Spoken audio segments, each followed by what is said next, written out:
शान्ताकारं भुजगशयनं पद्मनाभं सुरेशं विश्वाधारं गगनसदृशं मेघवर्णं शुभांगं लक्ष्मीकान्तं कमलनयनै योगिभिर्ध्यानगम्यं वन्दे विष्णुं भवभयहरं सर्वलोकैकनाथं। गुरुर्ब्रह्मा गुरुर्विष्णुर्गुरुर्देवो महेश्वरः गुरुः साक्षात् परब्रह्म तस्मै श्री गुरवे नमः।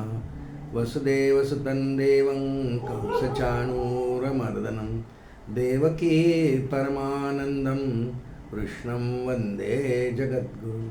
कृष्णाय वासुदेवाय हरये परमात्मने प्रणतक्लेशनाशाय गोविन्दाय नमो नमः। श्री गोपाल कृष्ण भगवान की जय। लक्ष्मी वेंकटेश गोविंदा गोविंदा गोविंदा। अनंत कोटि ब्रह्मांड नायक राजाधिराज सच्चिदानंद सद्गुरु श्री ब्रह्म चैतन्य रामानंद प्रह्लाद महाराज की जय। जय जय रघुवीर समर्थ श्री राम। श्री विष्णू सहस्रनाम दिव्य स्तोत्रम या स्तोत्रामधल्या 1000 नावांचा आपण क्रमाक्रमाने विचार करत आहोत। आज आपल्यासमोर श्लोक क्रमांक 15 आपण चिंतनाला घेणार आहोत। श्लोक म्हणू आधी। लोकाध्यक्ष सुराध्यक्षो धर्माध्यक्ष कृताकृतः चतुरात्मा चतुर्व्यूहश्चतुर्दंष्टश्चतुर्भुजः चतुर्दंष्टश्चतुर्भुजः। श्री गोपाल कृष्ण भगवान की जय। 8 नाव या श्लोकात आहेत। क्रमाक्रमाने 8 नावांचा आपण विचार करू। ह्या श्लोकामध्ये अध्यक्ष अध्यक्ष अध्यक्ष असे असलेले 3 नाव सुरुवातीला येतात। लोकाध्यक्ष, सुराध्यक्ष, धर्माध्यक्ष। तीनही मध्ये अध्यक्ष हा शब्द आहे। अध्यक्ष शब्दाचं चिंतन सारखंच असणार आहे। अध्यक्ष याचा अर्थ त्या त्या गटासाठी, त्या त्या क्रियेसाठी, त्या त्या कार्यासाठी तो पदार्थ अत्यंत साक्षीभावाने काम करतो। जसं एखाद्या सभेचे एखादे अध्यक्ष असतात, वादविवाद स्पर्धा आहे समजा, एकीकडून 5-6 माणसं, एकीकडून 5-6 सहभाग घेणारे, काही पक्षाच्या बाजूने बोलणारे, काही पक्षाच्या विरुद्ध बाजूने बोलणारे, पण त्या सभेसाठी एक अध्यक्ष नियुक्त करतात। जो काय त्या वादविवादाचा विषय असेल ते आपापली मतं मांडतील, पण अध्यक्षांनी निपक्षपातीपणे निर्णय द्यायचा की कसे बोलले। त्यांनी कोणत्याही एका विषयाची बाजू घ्यायची नाही की हा विषय बरोबर आहे। त्यांनी दोन्ही पक्षाच्या स्पर्धकांनी मांडणी कशी केली एवढं फक्त मांडायचं। त्याचा सहभाग तेवढाच आहे। अध्यक्ष याचा अर्थ निपक्षपातीपणे निवाडा करणे, निर्णय देणे, विषयाचं प्रतिपादन करणे असा अध्यक्ष शब्दाचा अर्थ आहे। आणि 3ही शब्द किंवा 3 नाम भगवंतांची या श्लोकात जी सुरुवातीला येतात आहे ती अध्यक्ष या पदानीच आहे। कारण या संपूर्ण सृष्टीचाच जो परमात्मा अध्यक्ष आहे, मयाध्यक्षेण प्रकृती, भगवान गीतेत बोलले, मयाध्यक्षेण प्रकृती सूयते सचराचरम। अध्यक्ष शब्द गीतेने दिला आहे आपल्याला। कारण संपूर्ण जगताचा स्वामी, नियंता, प्रभू, शास्ता, पुष्कळ नावांनी त्याचा उल्लेख होतो। तो अध्यक्षच आहे। कर्माध्यक्ष म्हटलंय त्याला। श्रुतीमध्ये हा शब्द येतो कर्माध्यक्ष हा, असं श्रुतीमध्ये सुद्धा वर्णन पुष्कळ ठिकाणी येतं। त्यामुळं 3ही नावं सुरुवातीला, त्यातलं पहिलं नावाचं आपण चिंतन करू आता। लोकाध्यक्ष असं पहिलं नाव या श्लोकाच्या मधलं आहे। अध्यक्ष त्या शब्द त्यातही आहे। याचा अर्थ लोकांचा अध्यक्ष। लोक किती आहेत आपण शिकलो आधीच्या पण काही श्लोकांमध्ये, आणि माहिती आहे सगळ्यांना की 3 लोक आहेत। स्वर्ग, मृत्यू, पाताळ यांना लोक म्हणतात। लोक म्हणजे त्या त्या ठिकाणी अधिकारी असलेले, त्यांचा तिथे असलेला निवास।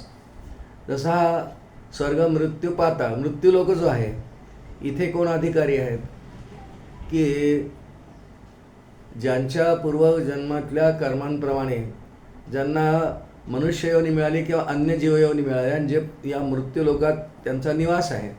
पण या मृत्यू लोकांच्या माणसांचं जीवांचं असं एक वैशिष्ट्य आहे की काळाच्या ओघात ते नष्ट होतात, संपतात। त्रैलोक्यातही नष्ट होतात, संपतात. पण या मृत्यूलोकामध्ये मनुष्य हा एक प्राणी असा आहे की ज्याला आपल्या कर्मांप्रमाणे गती मिळत असते. त्यामुळे लोकाध्यक्ष याचा अर्थ तीनही लोकांचा अध्यक्ष, स्वामी. तीनही लोकांमध्ये काही जीव आहेत. जसं पहा, मृत्यूलोकामध्ये आपल्याला माहिती आहेत, आपल्याला दिसतात एक पुष्कळ जीव. गाय आहे, वानर आहे, हत्ती आहे, मनुष्य आहे, मुंगी आहे, बेडूक आहे, असे पुष्कळ आहेत. असे वरती अनेक लोक आहेत, ज्याला आपण स्वर्गलोक म्हणतो. स्वर्ग एक नाही आहे. स्वर्ग ओम भूर्भुवः स्वः स्वर्गाचे लोक आहेत, 7 आहेत ते. आणि त्याप्रमाणे त्या ठिकाणी त्या देवतांची निवासस्थान आहे. जसं गंधर्व लोक आहे, यक्ष लोक आहे, विद्याधर लोक आहे, चारण लोक आहे, नाग लोक आहे, इत्यादी इत्यादी अनेक लोक आहेत. हे म्हणजे त्या प्राण्यांची निवासस्थान असा त्याचा अर्थ आहे. त्या प्राण्यांचे निवासस्थान, त्याला लोक आपण जर म्हटलं तर याला कोणीतरी अध्यक्ष पाहिजे की नाही. कारण त्या प्राण्यांना त्यांच्या कर्मांप्रमाणे पुढच्या गती देणं हेच तर ईश्वराचं मुख्य कार्य आहे. म्हणून लोकाध्यक्ष याचा अर्थ तीनही लोकांचा स्वामी, अध्यक्ष. त्यांच्या कोणत्याही क्रियेत प्रत्यक्ष सहभागी न होणारा. पहा, विज्ञानामध्ये एक संज्ञा येते, एक टर्मिनॉलॉजी येते, त्याला कॅटलिस्ट असं म्हणतात. केमिकल रिॲक्शन्समध्ये याला फार मान्यता आहे आणि ते मानतातही की एक catalyst is a substance which do not take part in any chemical reaction but supports, speeds the chemical reaction. म्हणजे असा एक पदार्थ आहे की तो प्रत्यक्ष त्या रासायनिक क्रियेमध्ये भाग नाही घेणार, पण त्या रासायनिक क्रियेला तो गती देईल. तेव्हा काही सहभाग तो झिजणारही नाही, काही नाही, फक्त तो त्यात ठेवावा लागेल. तेव्हा त्या कार्याची सिद्धी होईल, ते सूत्र सिद्ध होईल, तो प्रयोग सिद्ध होईल. त्याला कॅटलिस्ट असं म्हणतात. साक्षी याचा अर्थ कॅटलिस्टच. अध्यक्ष याचा अर्थ साक्षी. साक्षी म्हणजे कॅटलिस्ट. असा परमात्मा साक्षी आहे. जीव कर्म करतात, त्या कर्मामध्ये तो सहभाग फार घेत नाही. त्यांना कर्म करण्याची स्फूर्ती, सत्ता, सामर्थ्य देईल, पण कर्म तुम्ही काय करायची हे ईश्वर नाही ठरवित, ते जीव ठरवतील. पण त्यांनी काय कर्म केल्याची नोंद मात्र ईश्वर ठेवील. आणि मा कर्म फल हेतुर्भूर माते संगोस्त कर्मणी असं भगवान जी गीते म्हणाले. त्या प्राण्याची त्या कर्मामध्ये कर्म करतानाची जी वृत्ती आहे, हेतू आहे, काय हेतू आहे त्याचा इच्छा काय आहे की मला हे मिळावं अशी इच्छा आहे का. मग ती सकामता आहे की निष्कामता आहे, परोपकार आहे की निंदा आहे की स्तुती आहे की गर्व, या सगळ्या ज्या वृत्ती आहेत विकारांच्या, याची नोंद परमात्मा घेतो आणि त्यानुसार त्या जीवाला तशा फक्त गती देतो. म्हणून तो कर्मांचा अध्यक्ष आहे. साक्षीभावाने कर्म पाहिजे. म्हणजे एखादी व्यक्ती मरते लोकातली जर एखाद्याला चाकू मारत असेल, परमात्मा त्याची नोंद घेतो आणि त्याच्या कर्माप्रमाणे त्याला फळ देण्यासाठी मग यमधर्मांच्या माध्यमातून, चित्रगुप्तांच्या माध्यमातून त्या कर्मांच्या नोंदीप्रमाणे त्याला फळ ते देतात. फक्त ईश्वराला त्या कर्माची नोंद घ्यायची आहे निपक्षपातीपणे. त्यांनी त्या चाकू मारणाऱ्याचा हातही धरायचा नाही. तो त्याच्या कर्मांचा त्याला जसा रेटा आहे, पूर्व जन्मातल्या संस्कारांप्रमाणे त्याला करण्याची जी वृत्ती आहे किंवा क्रियमान स्वातंत्र्याचा उपयोग करून त्याला जे कर्म करावंसं वाटतं परमात्मा करू देणार आहे. त्याच्यामध्ये तो मध्ये येणार नाही, पण त्याचं फल मात्र कर्म फलदाता परमात्म्याला म्हणतात. आणि त्या अर्थाने जो साक्षी आहे, अध्यक्ष आहे, लोकाध्यक्ष या शब्दाचं आपण थोडं चिंतन केलं. लोकाध्यक्ष याचं तीनही लोकांचा स्वामित्व, अध्यक्ष जो आहे, सर्व तीनही लोकातल्या जीवांच्या कर्मांकडे साक्षीभावाने जो पाहतो त्याला लोकाध्यक्ष म्हटलं आहे. पुढचा साधारण याच वळणाचा शब्द आहे, नाम आहे सुराध्यक्ष. सुर म्हणजे देव, सुर म्हणजे देव. आणि अशी संकल्पना आर्य सनातन धर्मामध्ये आहे की एकूण देवांची संख्या 33 कोटी आहे. तिथे 33 कोटी, कोटी शब्दाचा अर्थ प्रकार असा आहे. याची मांडणी ग्रंथांमध्ये आहे, भागवतातही आहे. मग 33 कोणते? 11 रुद्र, 12 आदित्य, 8 वसू असतात, 8 दिशांचे 8 वसू, असे एकंदर 12 11 23 8 31 झाले. आणि 2 अश्विनी कुमार. इतकेच फक्त देव आहेत. 12 आदित्यामध्ये सूर्यनारायणी येतात. आणि ह्याप्रमाणे 33 कोटी याचा अर्थ 33 कोटी याचा अर्थ 33 प्रकारचे देव. मग त्याच्या अंतर्गत अनेक देवता येतील, त्या देवातून प्रगट झालेले, त्यांच्या अंशरूपाने प्रगट झालेले, म्हणून त्यांचा विस्तार पुष्कळ होईल. पुढे मान्यता आपली अशी आहे की हे सगळे 33 कोटी देव गाईच्या पोटामध्ये उदरात आहेत. म्हणून सुराध्यक्ष याचा अर्थ इतक्या सगळ्या देवांच्या क्रिया पाहणं, त्यांच्याकडे दिलेली जबाबदारी ते नीट करतात आहे की नाही. जसं इंद्र ही पण एक देवता आहे. मग इंद्राणी ती पर्जन्य देवता आहे. प्रत्येक देवतेकडे काही काम आहे. वायू, त्याच्याकडे वायू संचलनाची वायू देवता मानतो आपण. इंद्र देवता आहे, अग्नी देवता आहे, यम देवता आहे. त्यांना ती त्यांची कामांची नियुक्ती केली, कारण खूप काम आहे. परमात्म्याच्या या सृष्टीकडे जर पाहिलं आपण तर किती कामं आहे. सृजनापासून म्हणजे निर्मितीच तर केवढं कार्य आहे. दर क्षणाला किती निर्मिती आहे. मग सगळे निर्माण झालेले जीव त्यांचं पालनपोषण करा. मग त्याला सगळ्यांसाठी किती देवता लागतात.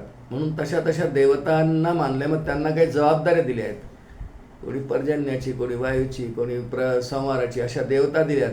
आणि त्यांनी ते काम कशा पद्धतीने केले, चोखपणे केले की नाही, हे पाहणारा परमात्मा सुराध्यक्ष सर्व देवांच्या हालचाली, त्यांच्या क्रिया, त्यांच्या जबाबदाऱ्या हे ओळखून समजून त्यांच्याकडून तशा करवून घेणं, आणि न केला तर त्यांना तशी समजही देणं. जसं श्रीमद भागवतात असं वर्णन आहे की भगवान बालवयामधली कथा आहे, 7 वर्षाची आहे. त्यांनी इंद्राचा सुद्धा गर्व हरण केला, कारण इंद्र ही देवता पर्जन्याची देवता मानली आहे. त्या इंद्राला असं एक वाटलं की हा काय कृष्ण, आता एक लहानसा बालक, गवळ्याचा मुलगा, याच्यात काय सामर्थ्य असेल. आणि म्हणून ती गोवर्धनाच्या लीलेमध्ये इंद्राने मुसळधार पाऊस 7 दिवस पाडला, असं वर्णन आहे भागवतामध्ये. पण भगवंतांनी ही लीला का केली, कारण इंद्रपूजा दरवर्षी हे सगळे नंद उपनंद सगळे गवळी म्हणून करायचे. पण ह्या वर्षी भगवंतांनी म्हटलं की नाही, आपण इंद्रपूजा न करता गोवर्धन पूजा करू. कारण इंद्राला असा थोडासा अहंकार झाला होता. भगवंतांनी ते जाणलं की मी पर्जन्य देवता आहे, मी पाऊस पाडतो. ही वृत्ती त्याची नष्ट करायची म्हणून भगवंतांनी केलेली लीला आहे. शेवटी इंद्रावरती नियंत्रण कोणाचं आहे, परमात्म्याचं. ज्याचा आहे तो इंद्रदेव आहे, म्हणून त्याचाही जो अध्यक्ष आहे निपक्षपातीपणे पाहतो, त्याला समाजही देऊ शकतो, त्याच्या कार्याची नोंद घेतो, म्हणून तो सुराध्यक्ष आहे. 3रं नाव आहे या श्लोकात क्रमाने जे येतं ते धर्माध्यक्ष. हे तर फारच महत्त्वाचं. आणि खरं म्हणजे ह्या नावाच्या अधिष्ठानावर पहिली 2 नावं आहेत.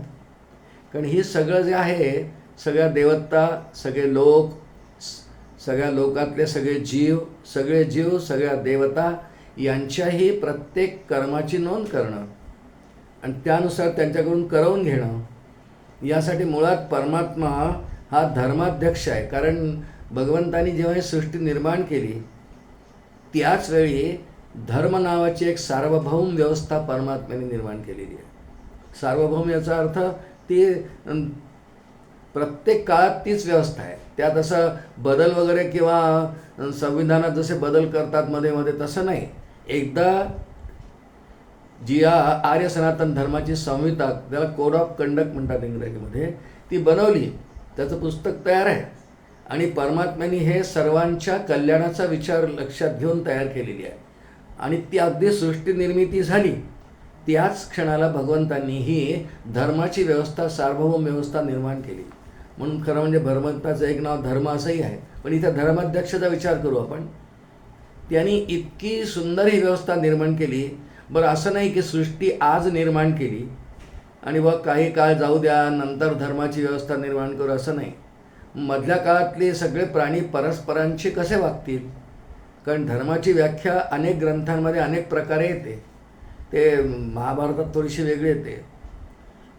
धारणात धर्ममित्याहू अशी येते.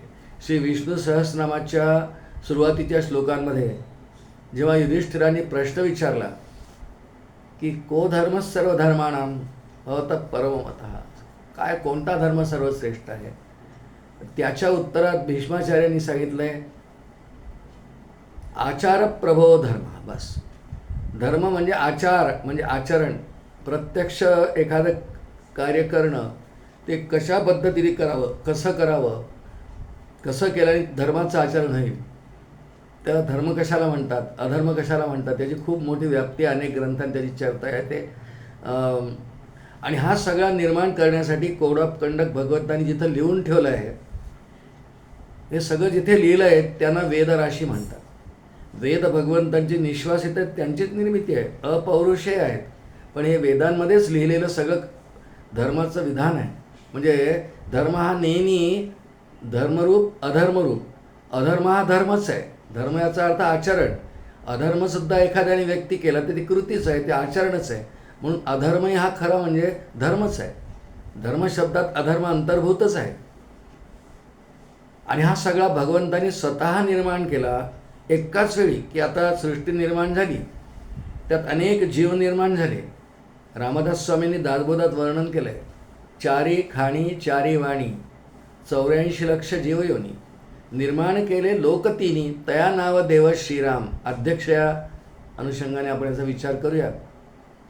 धर्माध्यक्ष त्यांनी जशी सगळी सृष्टीची ज्या क्षणाला निर्मिती केली, त्याच क्षणाला त्यांनी कसं वागावं, त्यांचं आचरण कसं ठेवावं, प्रत्येक जीवाने हे लिहून ठेवलं. आणि म्हणून एकाच क्षणाला लिहिलं. त्या गोष्टीला वेदांतामध्ये युगपत म्हणतात. युगपत आता नाही की आता सृष्टी निर्माण केली, काही काळानंतर मी धर्माची व्यवस्था निर्माण करेल, नाही. मधल्या काळात त्या जीवांनी कशाचं आचरण करायचं, त्यांचं आचरण कोणत्या गटात टाकायचं. म्हणून भगवंतांनी ज्या क्षणाला सृष्टी उत्पत्ती, त्या क्षणाला धर्म नावाची एक सार्वभौम निर्मिती केलेली आहे. युगपत शब्द थोडं समजून घेण्याकरता, की एखादी विवाहिता मुलगी आहे, कालांतराने ती आता आई होणार आहे. आता ज्या क्षणाला तिला मूल होतं, बाळ होतं, ती प्रसूत होते, बाळ होणं आणि ती आई होणं हे एका क्षणात आहे.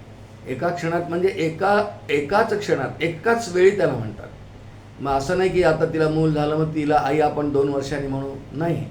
तिला सगळे शेजार पाजारचे इव्हन डॉक्टर म्हणतात ती आता आई झाली बरं काय. आणि त्यामुळे ती आई ज्या क्षणाला होते, की ज्या क्षणाला मुलाला जन्म देते, म्हणून मूल होणं आणि ती आई होणं या दोनही क्रिया हा वेदांताचा दृष्टांत आहे. त्याला युगपत समजून देण्याकरता दिलेला आहे. युगपत एकाच वेळी, एका क्षणी ज्या दोन्ही घटना घडतात त्याला युगपत म्हणतात. तसं परमात्म्याने सृष्टी निर्माण केली आणि त्याच क्षणाला धर्म ही व्यवस्था दिली. आणि त्या धर्माच्या व्यवस्थेचा त्यांनी दिली म्हणून तो निर्माता आहे आणि तो अध्यक्ष आहे. मग त्याला त्या सृष्टीचं सगळं ज्ञान आहे. का नियम असा आहे, ती निर्मात्याला निर्मितीचं सगळं ज्ञान असतं आणि म्हणून त्याला धर्माध्यक्ष म्हटलेलं आहे. आचार प्रभो धर्म. आणि पुढे भगवंतांनी त्याला धर्माध्यक्ष म्हणण्यासाठी भगवंतांनी अशा आज्ञा केल्या आहेत. वेदांमध्ये आहेत, संत वाङ्मयात आहेत, की धर्मान्न प्रमदितव्यम अशी तैत्तिरीय श्रुती आहे. धर्मान्न प्रमदितव्यम, की धर्माचं आचरण माणसाने कधीही त्याचा त्याग करू नये. श्रीमद भागवतामध्ये अजामेळाच्या आख्यानामध्ये 8व्या स्कंदामध्ये यमधर्मांच्या दूतांच्या तोंडी एक श्लोक येतो. ह्या धर्म कुठे, याचं विधान कुठे लिहून ठेवलं आहे सविस्तरपणे. त्यांच्या तोंडात एक श्लोक आहे. त्यांचं आणि यमांच्या दूतांचा, विष्णूंच्या दूतांचा एक सुंदर संवाद आहे श्रीमद भागवतामध्ये. त्यांच्या तोंडी श्लोक आहे, यमांच्या दूतांच्या तोंडी श्लोक आहे. वेद प्रणितो धर्म यद्धर्मस्तद विपर्ययः. म्हणजे वेद ज्याला हे करा असं म्हणेल, वेद प्रणितो धर्म, वेद ज्याला म्हणेल करा, ही क्रिया करा, ही चांगली आहे. जसं देवपूजा करा, अधिकार असेल आणि व्रतबंध झाला असेल तर संध्या करा, तर्पण करा, ध्यान करा, धारणा करा. हे जसं वेदांनी सांगितले हे करा, हे पुण्यकर्म आहे. वेद प्रणितो धर्म, हे चांगलं आहे, तुमच्या हिताचं आहे, तुमच्या कल्याणाचं आहे. वेद प्रणितो धर्म हा यद्धर्मस्तद विपर्ययः, ही अधर्मस्तद विपर्ययः. आणि त्याच्या विपरीत, की ज्याला अधिकार आहे संध्यावंदन करायचा रोज, तो ते करीत नाही. त्यामुळे त्यांनी विहित कर्मांचा जो त्याग केलेला आहे तो अधर्म आहे. अशा धर्म आणि अधर्माच्या व्याख्या अनेक ठिकाणी आल्या, पण ही भागवतातली एक स्पष्ट व्याख्या जी यमधर्मांच्या दूतांच्या तोंडी आहे ना, वेद प्रणितो धर्म यद्धर्मस्तद विपर्ययः. आणि ह्याप्रमाणे ह्या सर्व धर्माच्या आचरणाचा जो एक साक्षीभावाने पाहणार आहे, साक्षीभावाने याचा अर्थ त्या क्रिया करतील. एक तर वेदाने ज्याला धर्म म्हणतो तो धर्म, किंवा वेद ज्याला हे करू नका म्हणतो तो अधर्म, पण क्रिया तर मनुष्य करत राहतात. त्यांच्या पूर्वजन्मांच्या संस्कारांप्रमाणे ते करीत राहतात. मग त्यांनी केलेली क्रिया एक तर धर्मगटात जाते आणि एक नाही तर अधर्म गटात जाते. धर्म याचा अर्थ पुण्यकर्म, उद्धाराला कारण होणारं, किंवा जर सकाम असेल तर स्वर्गप्राप्तीपर्यंत देणारं. सकाम कर्मांनी स्वर्गप्राप्ती होते आणि सगळ्यात जास्त मोठं सकाम कर्मांचं फळ जर त्या हेतूने जर केलं असेल तर इंद्रपदही मिळतं. 100 अश्वमेध जर सफल झाले तर इंद्रपद मिळतं. सकाम वृत्तीने केले, स्वर्गप्राप्तीच्या इच्छेने केली, किंवा स्वर्गांचा राजा इंद्र होण्याच्या इच्छेने केले तर 100 अश्वमेधाच्या सफलतेनंतर त्या जीवाला इंद्रही होता येतं. त्यामुळे भगवान सर्व कर्मांचा साक्षीभावाने म्हणजे पाहतात सगळ्या क्रिया, आणि त्या सर्व त्या माणसाच्या हार्ड डिस्कवर ठेवून देतात.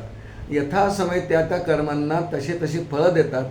आणि म्हणून भगवंतांना धर्माध्यक्ष असं म्हटलेलं आहे. या श्लोकामधलं ज्या नावाचं आपण चिंतन करतो आहे धर्माध्यक्ष. आणि प्रत्येकाची स्वतंत्र फाईल. 2 जीवांच्या कर्मांची मिसळ परमात्मा नाही करत. प्रत्येक जीव स्वतंत्र असे वेदांताची मांडणी आहे. प्रत्येक जीव स्वतंत्र आहे, तर ज्या त्या जीवाला त्याच्या कर्माची फळं भोगावीच लागतात, चांगली आणि वाईटसुद्धा. सुखश्च दुःखश्च न कोपी दाता परो ददाती इति कुबुद्धिरेषा अहं करोमीति वृथाभिमानः स्वकर्मसूत्र ग्रथितो हि लोक. असा श्लोक आहे योग वासिष्ठामध्ये किंवा अध्यात्म रामायणामध्ये आहे. दोन्ही ठिकाणी तो आलेला आहे. सुखश्च दुःखश्च न कोपी दाता, कोणी दुसरा देणारा नाही आहे. परमात्मा साक्षीभावाने पाहणार अध्यक्ष आहे, पण ज्या त्या जीवाला आपल्या कर्माप्रमाणे फळ मिळत असतात. हा कर्मविपाक सिद्धांत आहे. आणि याचा अध्यक्ष त्या जीवाने केलेल्या कर्मांचा साक्षीभावाने निवाडा करणं, ती पाहणं आणि त्या जीवाच्या हार्ड डिस्कमध्ये ठेवून द्यायची ती मेमरीमध्ये. आणि त्या कर्म ती फलोन्मुख झाली म्हणजे ती आता फलं द्यायला योग्य झाली की त्यांना तसे जन्म तसे योनी देणं हे भगवान करतात. म्हणून भगवंतांचं एक नाव धर्माध्यक्ष आहे. पहा, अगदी उत्तम वंशातल्या कुळातल्या सुद्धा लोकांना धर्माचा हा कायदा धर्माध्यक्ष या नात्याने भगवान भोगायलाच लावतात. उदाहरण म्हणून देवी भागवतातली एक छोटीशी कथा नाही आपण पूर्ण पाहणार विस्ताराने, पण देवी भागवतात एक कथा येते. सगळ्या जीवांच्या कर्मांचा अध्यक्ष आहे परमात्मा. उच्च कोटीतल्या पण, उच्च कोटी तर जाऊ दे, देवकी कोण आहे? देवकी भगवंतांची द्वापारयुगामध्ये कृष्ण अवतारातली आई आहे. या देवकी मातेने भगवंतांना एकदा प्रश्न विचारला आहे. सगळं पूर्ण भगवंतांचं आता उत्तर आयुष्य सुरू आहे, द्वारकेत गेलेले आहेत, सगळं भारतीय महायुद्ध होऊन गेले, सगळं संपलं, सगळा भाग अवताराचा संपला आहे. पण देवकी मातेने एकदा कृष्ण भगवंतांना एकांतामध्ये प्रश्न केला की कृष्णा, तू माझा पुत्र नाही आहेस, तू परमात्मा आहे, मला कळलं आहे आता. कारण समंतक पंचक क्षेत्रावर जेव्हा भगवान सर्वांना कुरुक्षेत्रावर घेऊन गेले त्या ठिकाणी वसुदेव देवकी दोघांची भ्रांती फिटली. भ्रांती याचा अर्थ ते त्याला आपला फक्त मुलगा मानित होते, पण हा आमचा नुसता मुलगा नाही आहे, हा त्रैलोक्याचा स्वामी परमात्मा भगवान आहे. आमचं भाग्य आहे की आम्ही याचे आईवडील झालो. म्हणून देवकीने कृष्णाला म्हटलं, तू परमात्मा आहे, मला आता कळलं आहे. पण बघ कृष्णा, मला तुझ्या आधी 6 मुलं झाली होती माझ्याच भावाने. कंसाने ती मारली, तुझ्यापेक्षा वयाने मोठी राहिली असते आज, पण त्याने ठार मारली आणि मला ते आणून दाखव. मग भगवंताने ती आणली यमधर्माकडून. आपल्याला ते एवढं नाही बोलायचं आहे. तिने भगवंताला विचारलं की मी असं काय कर्म केलं होतं पूर्वजन्मात, मला काहीच कळत नाही. मी तर या जन्मात अतिशय वसुदेवांची पत्नी आहे, ते सत्यव्रती आहे, मी पण त्यांची धर्मपत्नी आहे, पतिव्रतेप्रमाणे राहते.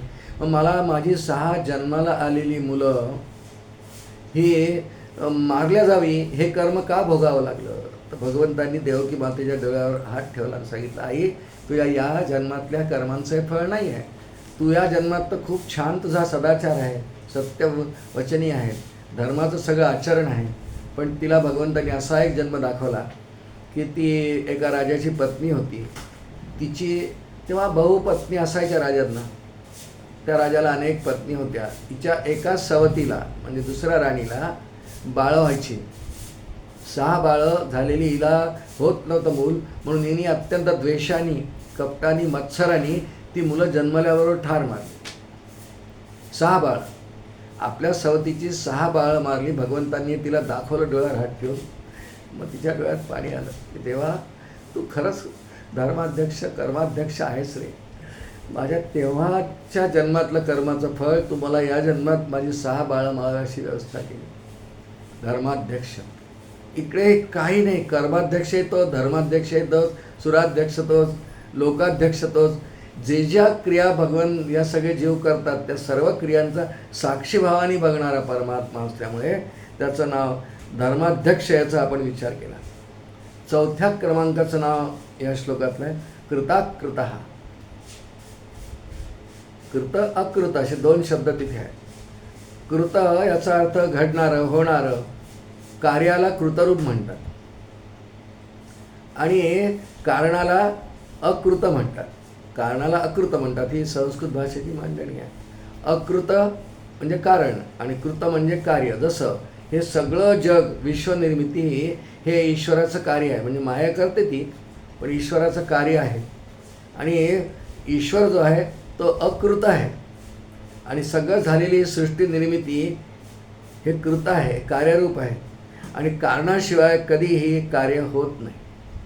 असा कार्यरूपही जो आहे कारणरूपही आहे. आमच्या तुकोबांनी एक सुंदर अभंग लिहिला आहे. पण ब्रह्मतेची माया, इथे ब्रह्म शब्दाचा अर्थ ईश्वर असा घ्यायचा आहे. ब्रह्मतेची माया, माया तेची ब्रह्म,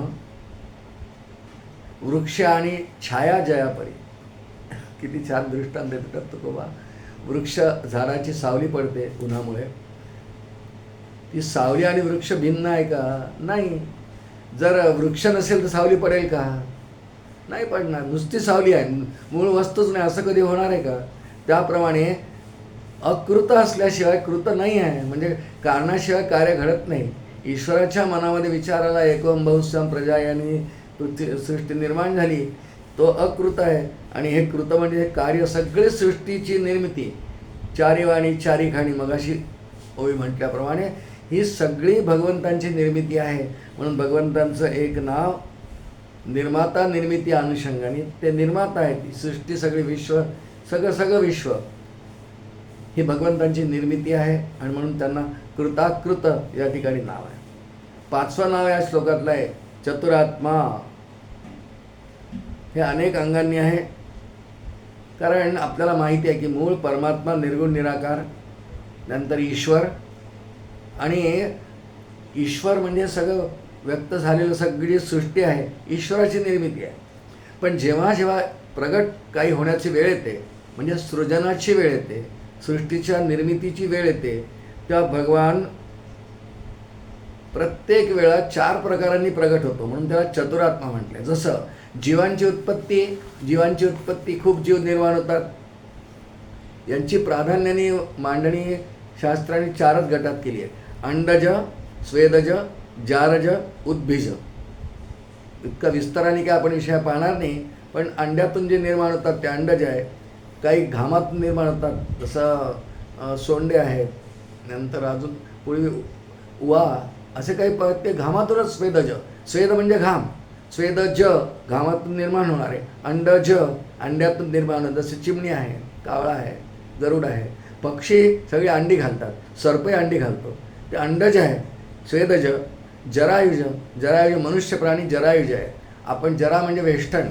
आईच्या उदरामध्ये जेव्हा हा मनुष्य प्राणी असतो तेव्हा तो एका जरेनी असा वेष्टन केला असतो, नाळ जोडली असते आईच्या नाभीशी. तर ती डॉक्टर पुढे जन्मांतर ती कापतात वगैरे. जरायुज, जर म्हणजे आवरण. आणि उद्भिज म्हणजे काही जमिनीतून उगवतात, जसं सगळं धान्य, ही सुद्धा भगवंतांची उत्पत्ती, तो सुद्धा एक योनी आहे ती धान्य. उद्भिज म्हणजे जमिनीतून बाहेर येणारं सगळं धान्य पदार्थ इत्यादी. वृक्ष, सगळे वृक्ष जमिनीतून किती बाहेर येतात त्यांना उद्भिज म्हटलेलं आहे. असे प्रगट होताना भगवान अंडज, स्वेदज, जारज, जरायुज अशा 4 प्रकारांनी निर्माण होतो. यांना जीवकोटी असं म्हटलं आहे. स्थूळ, सूक्ष्म, स्थावर, जंगम.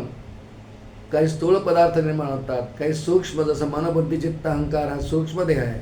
स्थूल देह, स्थूल शरीर जे दिसतं आहे, उंच आहे, लांब आहे, गोरा आहे, काळा आहे, असं जे दिसतं. स्थूल, सूक्ष्म, स्थावर, जंगम. स्थावर याचा अर्थ एका जागी स्थिर राहणे, जसे वृक्ष, पर्वत हे स्थावर आहे. जंगम याचा अर्थ धावणारे, तिर्यक योनीतले सगळे धावणारे, म्हणजे एका जागी स्थिर न राहणारे, असे जंगम. असे जे प्रकार आहेत, अशा प्रकारच्या ज्या योनी आहेत त्यांना वस्तुकोटी म्हटलं. अंडज, स्वेदज ह्या जीवकोटी, या वस्तुकोटी. शिवाय दिशांच्या अनुषंगाने जर विचार केला तर खरं म्हणजे आपल्याला माहीत, आपण म्हणतो 10 दिशा आहेत, पण खरं म्हणजे दिशा दिक्कोटी ज्यांना म्हणतात, त्यामध्ये खाली, वर, मध्ये. समजा एखादं वर्तुळ घेतलं, खाली, मध्ये, वर आणि कडेला, म्हणजे कॉर्नर ज्याला म्हणतात. कॉर्नर चौकोन असो, त्रिकोण असो, गोल असो, एक कॉर्नर म्हणजे कडेला. असे 4च खरं म्हणजे दिशा आहेत, खाली, वर, मध्ये आणि कडेला म्हणजे कॉर्नरला. असं या 4 दिक्कोटी आहेत. पण दिशांच्या कोटी अशा 4 प्रकारने परमात्मा निर्माण होत. जेव्हा प्रगट होतो तेव्हा अशा 4 प्रकारांनी प्रगट होतो. याशिवाय ब्रह्मदेव, प्रजापती, काल आणि जीव ह्याही त्याच्या इतर मानलेल्या अगदी सृष्टी निर्मितीच्या वेळेला निर्माण होतात. हाही एक प्रकार आहे. ब्रह्मा, प्रजापती, काल आणि जीव. पुन्हा एकदा पाहू आपण. चतुरात्मा हे नाव काय इथे दिलं या ठिकाणी विष्णू सहस्रनामामध्ये. जो प्रगट होण्याच्या वेळी 4 प्रकारांनी प्रगट होतो. अजूनही पुष्कळ प्रकार आपल्याला दिलेले आहेत शास्त्रांनी, पण प्रत्येक वेळी अशा 4 प्रकारांनी तो निर्माण 4 प्रकारांनी तो निर्माण. अहो स्वतः तोच 4 प्रकारचं असं शास्त्र मानतं.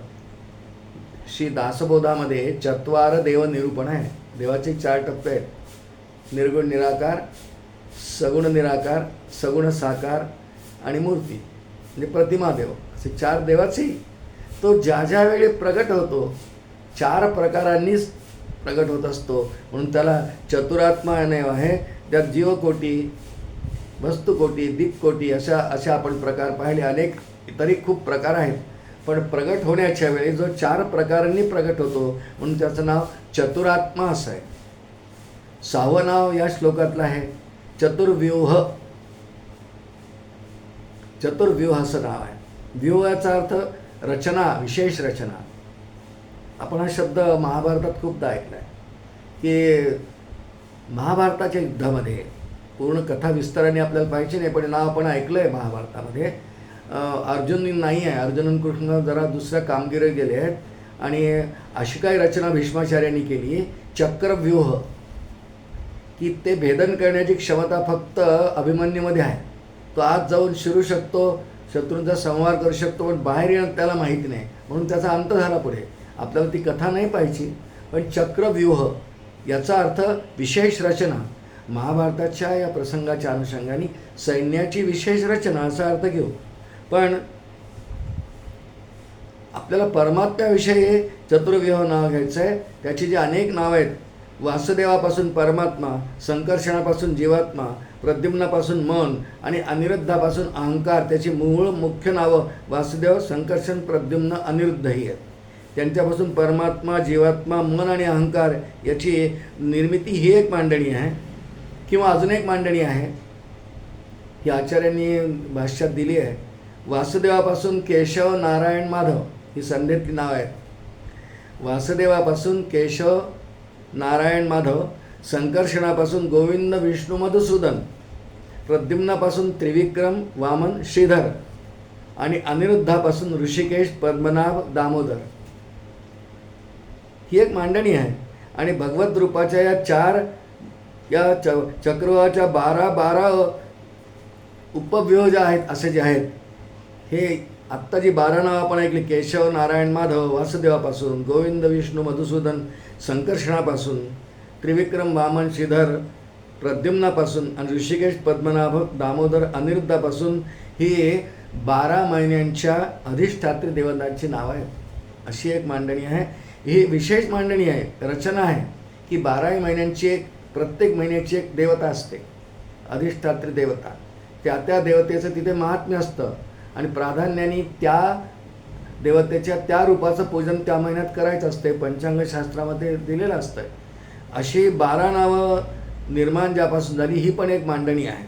म्हणून 2 प्रकारची मांडणी मांडलेली आहे. म्हणून त्याचं नाव व्यूह, चक्रव्यूह. बरं, चक्र याचा अर्थ चक्राकार गतीने ही मांडणी अखंड सुरू असते. अहो, ही नुसती एवढीच मांडणी काय, चक्रव्यूह काय, चतुर्व्यूह काय, संपूर्ण चतुर्व्यूह ही संपूर्ण सृष्टीचीच मांडणी, निर्मिती भगवान एका चक्राप्रमाणेच करतात, 4 प्रकारेच करतात. आणि त्यामुळे भगवंतांनी मांडणी करतात. एवं प्रवर्तितं चक्रम नानु वर्तयतीह, ह्या भगवद्गीतेत म्हटलं आहे. अखंड चक्राकार गतीने असे व्यूहच आहे, चक्राकार गती व्यूहच आहे. कारण चक्रव्यूह चक्राकार गतीने त्या कौरवांच्या सेनेची अशी रचना अशी गोल गोल गोल चक्रासारखी केली होती. कुठून आत जायचं कळेना, सैन्य उभं आहे, पण ते ज्याला जाणकार त्याचा जो असतो चक्रव्यूहाचं भेदन करणारा त्याला कल्पना असते, माहिती असते की चक्रव्यूहाची सेना रचली असताना आत कसं जायचं, बाहेर कसं यायचं. एक युद्धशास्त्रामध्ये ते आहे. पण असा चतुर्व्यूह 4 प्रकारचे व्यूहाची रचना करणारा सापळा, विशेष रचना करणारा परमात्मा आहे. म्हणून भगवंतांचं एक नाव 6 क्रमांकाचं या श्लोकातलं चक्रव्यूह असं आहे. 7वं नाव या श्लोकातलं आहे चतुर्दंष्ट्र. दंष्ट्र शब्दाचा अर्थ दाढ असा होता. दाढ, आपल्याला दाढा असतात ना, दाढा. आणि ह्या नावाचा संकेत किंवा संदर्भ भगवंतांच्या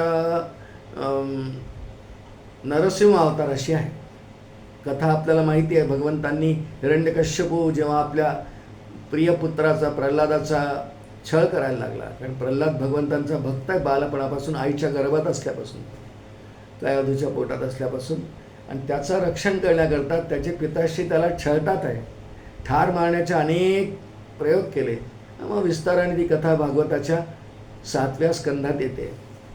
भगवंतांनी मग अवतार घेतला हिरण्यकश्यपू. अत्यंत अक्राळ विक्राळ भयंकर उग्र रूप, उग्रवदनच त्याचं नाव आहे आरतीमध्ये. आणि त्या अर्धा सिंह अर्धा माणूस.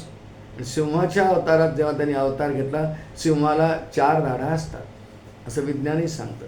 सिंहाला नेहमी 4 दाढा असतात आणि उग्ररूप ते आहे. पण भगवंतांचं एक नाव चतुर्दंष्ट्र असं या ठिकाणी दिलेलं आहे. चतुर्दंष्ट्र असलेला नरसिंह हा देवच विष्णूच आहे की नाही, आणि म्हणून त्याचं एक नाव चतुर्दंष्ट्र. तो नरसिंह अवतारातला जो देव आहे, विष्णू प्रगट झालेला अवतार, त्याचं नाव चतुर्दंष्ट्र. या ठिकाणी 7 क्रमांकाचं हे नाव आहे. आणि 8 क्रमांकाचं नाव या श्लोकातलं आहे चतुर्भुज. सोपं आहे नाव, समजून घेऊ आपण. चतुर्भुज, भुज म्हणजे हात, ज्याला 4 हात आहेत तो चतुर्भुज. आता सहसा कलियुगामध्ये चतुर्भुज कोणी मनुष्य पाहायला मिळणार नाही, पण भगवंतांचे अनेक अवतार त्या युगामध्ये 4 हातांचे आहेत. नरसिंह 4 हाताचे आहेत, प्रगट झाले तेव्हा विष्णूच आहेत ना, ते विष्णूच आहेत.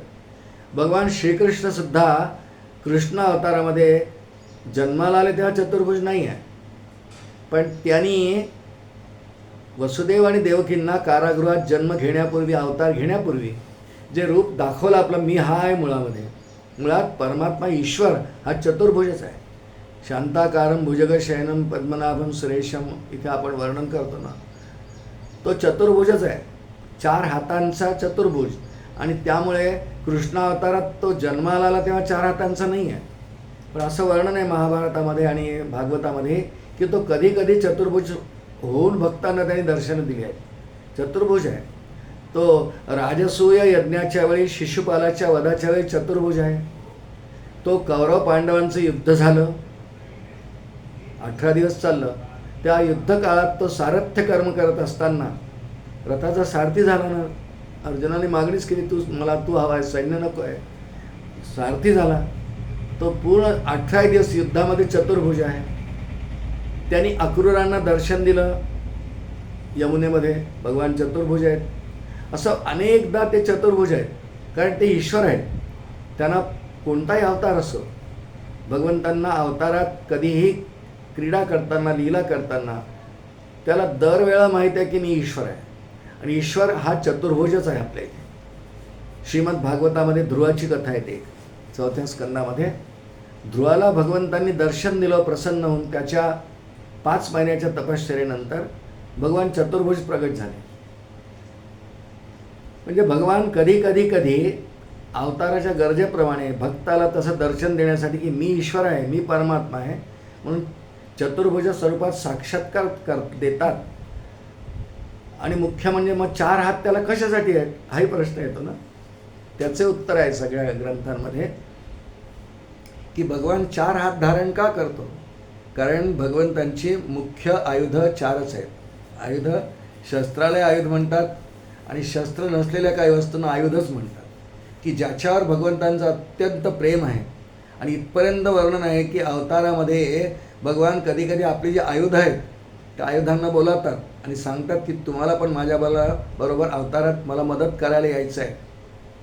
जसं श्रीराम अवतारामध्ये भगवंतांनी आयुधांना सांगितलं की आपण तर श्रीराम होणारे ठरलं, शेष लक्ष्मण होणारे ठरलं, पण त्यांच्याजवळ अजून 2 भाऊ आहेत ते त्यांना अजून भरत शत्रुघ्न. त्यात शंख आणि कमळ यांना, शंख आणि चक्र यांना सांगितलं की तुम्ही भरत शत्रुघ्न होऊन या. ते आयुध त्यांचे राम अवतारात त्यांनी त्यांना मूर्त व्हायला लावलं आणि त्यांना अवतारात साह्य त्यांचं घेतलं. पण मुळात भगवंतांजवळ जे 4 आयुध आहेत ती शंख, चक्र, गदा, पद्म अशी आहेत. 4 आयुध आहेत. खूप तुकोबांचा अभंगच आहे की त्यातली 2 आयुध जी आहेत, जी शस्त्ररूप आहेत, ही दुष्टांसाठी आहेत, आणि 2 आयुध अशी आहेत की जी भक्तांसाठी आहेत. किती छान मांडणी आहे.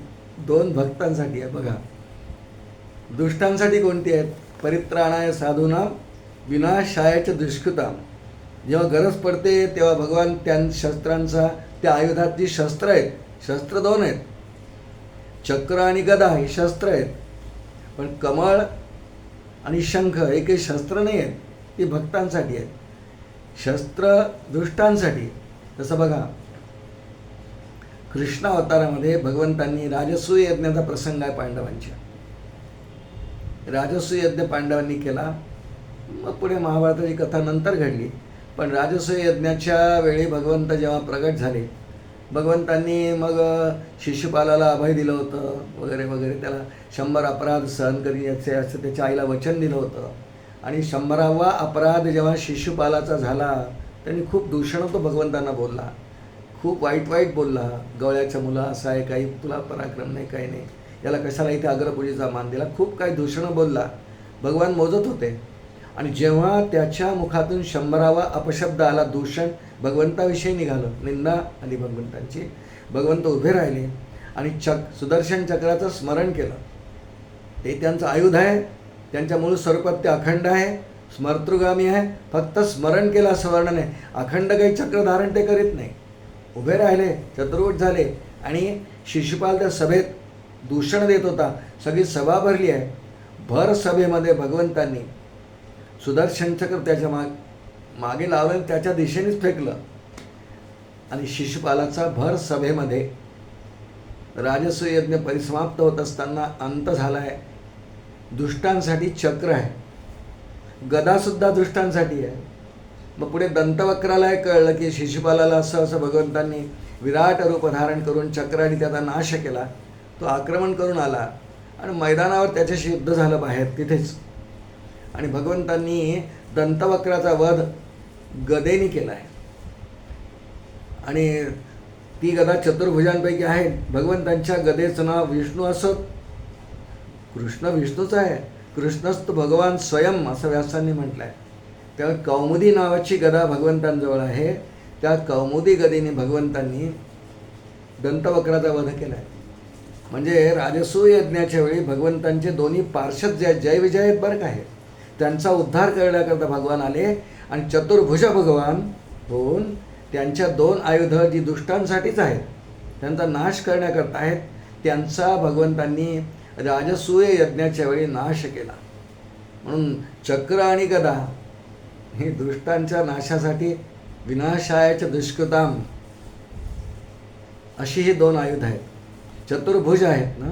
आता उरली 2 आयुधं, एक आहे शंख आणि एक कमळ. कशासाठी ठेवतात भगवान शंख आणि कमळ? का ठेवतात?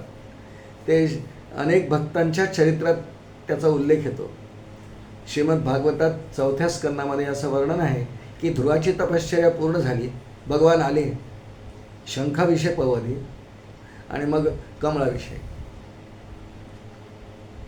भगवंतांनी शंख सोबत आहेच, त्यांच्या स्मृतगामी आहे, मूळ स्मरण केलं. चतुर्भुज भगवान गरुडावरती बसून आले आणि तिथे उतरले. ध्रुव समाधीत आहे, डोळे बंद केले आहेत आणि त्याचे सद्गुरू म्हणजे नारद महाराज, त्यांनी दिलेला जप ते पठण म्हणतात एकसारखा, ओम नमो भगवते वासुदेवाय, ओम नमो भगवते वा. भगवान आले, हा समाधीतून व्युत्थान द्यायचं आहे, जागं करायचं. हा तर डोळे उघडत नाही, कारण नारदांनी सांगितलं कोणी आला तरी डोळे नाही उघडायचे. त्यांनी घट्ट डोळे मिटलेले आहेत. भगवंतांनी विचार केला, याला जागृत कसं करावं. चतुर्भुज असलेले भगवान, त्यांच्या हातात जो शंख आहे तो भक्तांसाठी म्हणजे काय, भक्तांना वाजवायला देतात? नाही, वाजवायला नाही देत. शंख ध्वनी करणं हा वेगळा प्रकार आहे. तो कधी करावा, कसा करावा.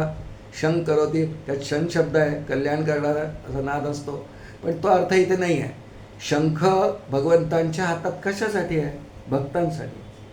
एखादा भक्त भगवत साधना करताना ध्यान अवस्थेतून जर समाधीपर्यंत गेला असेल, त्याला भगवंतांचं सगळं स्वरूपदर्शन त्या ध्यानात होत असेल, तर तो लवकर समाधीतून जागा होणार नाही.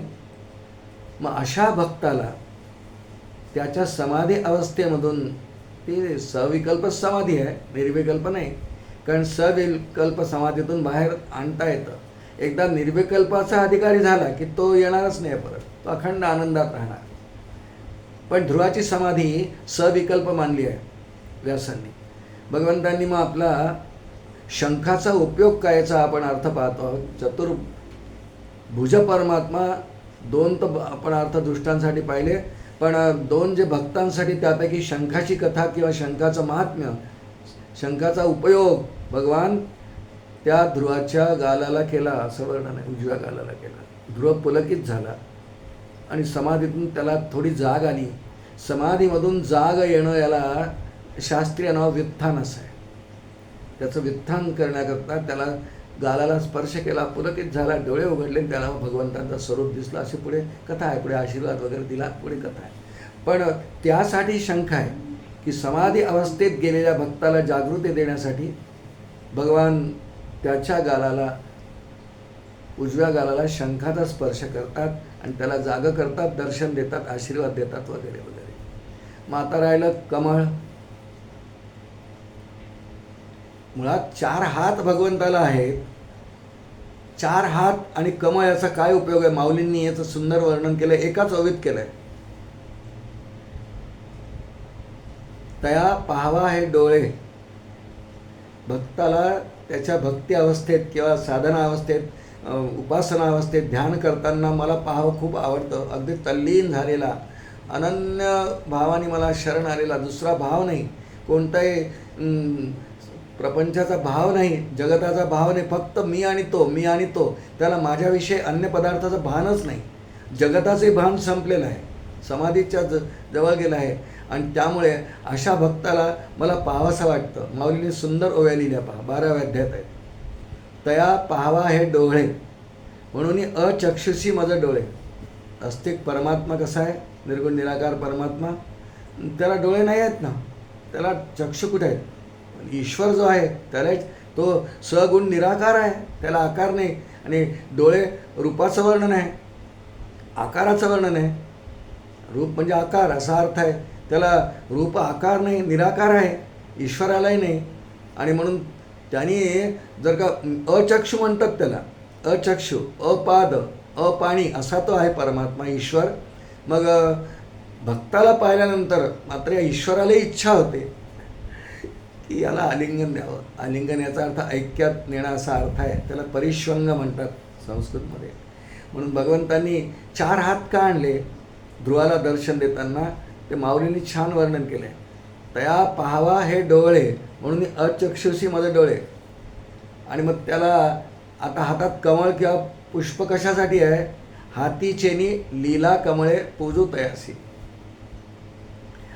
त्या हातात जे फूल आहे, कमळाचं पुष्प आहे, त्याला देणार. छान केलीस तपश्चर्या रे, 5 महिन्याची, अभिनंदन हे घे. हाती चेनी लीला कमळे पूजू म्हटलं आहे. ईश्वर पूजा करतो का भक्ताची? पूजाचा अर्थ अभिनंदन, सत्कार. छान केली तपश्चर्या, हे घे गुलाबाचं फुल घे. नाहीतरी आता बुके किंवा काही देतात की नाही अभिनंदन करताना. भगवंतांनी गुलाब पुष्प म्हणून त्या हातात ते आहे. आणि आले दोवरी दोवी, 4 हात का याचं वर्णन, चतुर्भुज परमात्मा का याविषयी सुद्धा माऊलींची सुंदर ओवी आहे. दोवरी दोनी भुजा आलो घेऊनी, आलिंगावया लागुनी देह तयाचा, असं माऊलींनी वर्णन केलं आहे. मी 4 हातांचा का होतो? 2 हातांनी आलिंगन देता येत नाही का? म्हणजे एखाद्याला मिठी मारायची, आलिंगन म्हणजे मिठी आजच्या भाषेत. म्हणजे भक्ताला मला मिठी मारायची इच्छा होती, किती छान काम केलंस तू, एवढी छान उपासना केली, तप केलं, तुला आलिंगन द्यायचं. 2 हाताने देऊ शकतील भगवान, पण 2 हातांची मिठी घट्ट नाही होणार. ती अजून घट्ट व्हावी, दृढ व्हावी, भक्ताला आनंद व्हावा, मला आनंद व्हावा, उभय पक्षी आनंद व्हावा. म्हणून दोवरी दोवी भुजा आलो घेऊनी, आलिंगावया लागुनी तयाचा देह श्रीराम. ही माऊलींची ओवी 12व्या अध्यायामध्ये. आणि म्हणून भगवंतांना 4 हात का, चतुर्भुज हे नाव खूप ठिकाणी भगवान चतुर्भुज येतो. श्री रामकथेमध्ये असं वर्णन आहे की भगवान जेव्हा शबरींच्या आश्रमात गेले त्यांचा उद्धार करायसाठी, इतरांना नाही हे दिसत आहे, एकात गेली ती वाट पाहते, प्रतीक्षा करते, 80 वर्षाची प्रतीक्षा आपल्या गुरूंच्या आदेशाप्रमाणे करते. पण ज्यावेळेला भगवान तिच्या आश्रमात आले त्यावेळेस तिला मात्र भगवान चतुर्भुज दिसले, असं वर्णन आहे वाल्मिकी रामायणामध्ये. याचा अर्थ तिला हा परमात्मा आहे कळलं. कारण फक्त परमात्माच चतुर्भुज आहे, असतो, असू शकतो. जीव नरतनधारी जीव याला कधी 4 भुजा नसतात. पण शबरीला ते ध्यानामध्ये दिसतंय, प्रत्यक्ष रामचंद्राले ते 2 हाताचेच आहेत. परंतु तिने डोळे बंद केले, तिला तिच्या डोळ्यासमोर चतुर्भुज नारायणाची, विष्णूची मूर्ती आणि रूप तेच, आकार तोच, म्हणजे चेहरा तोच, पण चतुर्भुज परमात्मा तिला दिसले, असं वर्णन वाल्मिकी रामायणामध्ये आहे. म्हणून परमात्माच फक्त विष्णू चतुर्भुज आहे, शंखचक्र गदाधारी आहे. आपण श्री विष्णूंची कोणताही फोटो किंवा प्रतिमा बघा, शेषशाही भगवान असतील तरीसुद्धा, भगवान उभे आहेत तरीसुद्धा, अनेक भगवंतांच्या अनेक प्रतिमा मिळतात श्री विष्णूंच्या, ते चतुर्भुजच आहेत. आणि चतुर्भुज नावाचं एवढी व्याप्ती आहे, म्हणून चतुर्भुज हे नाव भगवंतांच्या ईश भावनेचं सूचक आहे. ते ईश्वर आहेत, याचं ते द्योतक आहेत. आणि त्यामुळे ह्या नावाचा, चतुर्भुज नावाचा असा एक अर्थ आपण थोडक्यामध्ये पाहण्याचा प्रयत्न केला. श्रोते हो, याप्रमाणे आज आपण जो श्लोक चिंतनाला घेतला होता, लोकाध्यक्ष सुराध्यक्ष धर्माध्यक्ष कृताकृतः चतुरात्मा चतुर्व्यूह चतुर्दंष्टश्च चतुर्भुजः, हा 15 क्रमांकाचा श्लोक श्री विष्णू सहस्रनामातला, ज्यात 8 नावं होती. यथामती यथाशक्ती आपण चिंतन करण्याचा प्रयत्न केला. आपण ते करावं. श्री व्यास महर्षींनी ही सगळी रचना भीष्मांच्या श्लोकांची केलेली आहे. भीष्माचार्यांनी धर्म युधिष्ठिराला सांगितलेलं विष्णू सहस्रनाम, दिव्य सहस्रनाम असतं, दिव्य नाम आहेत सगळी भगवंतांची. आपण क्रमाक्रमाने चिंतन करायचा प्रयत्न करतो आहोत. पुढच्या आपल्या भागामध्ये आपण 16व्या श्लोकाचं चिंतन करणार आहोत. आजची झालेली चिंतन सेवा भगवान श्री गोपालकृष्णांच्या परमपूजनीय सद्गुरूंच्या चरणी समर्पण करतो आणि वाणीला विराम देतो. श्री गोपाल कृष्ण भगवान की जय.